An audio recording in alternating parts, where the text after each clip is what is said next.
పాలకొల్లు నియోజకవర్గ ప్రజలందరూ నా కుటుంబంగా భావించి రాత్రింబవళ్లు సేవకునిగా పనిచేస్తున్నందువలనే ప్రజల ప్రేమానురాగాలు పొందగలిగానని, ఇది నా పూర్వజన్మ సుకృతంగా భావిస్తున్నానని రాష్ట్ర జలవనరుల శాఖ మంత్రి డాక్టర్ నిమ్మల రామానాయుడు అన్నారు.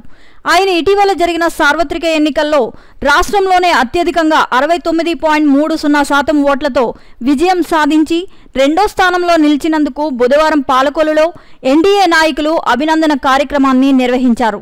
ముందుగా మంత్రి రామానాయుడును మాజీ ఎమ్మెల్సీ అంగర రామ్మోహన్, నాయకులు జీవి, పెచ్చెట్టి బాబు, ఉన్నమట్ల కబర్ది, మహమ్మద్ జానీ, కడలి గోపి, పీతల శ్రీనివాస్, పొట్నూరి శ్రీనివాస్, దీప్తి అప్పారావు తదితరులు పూలమాలలు వేసి సత్కరించారు.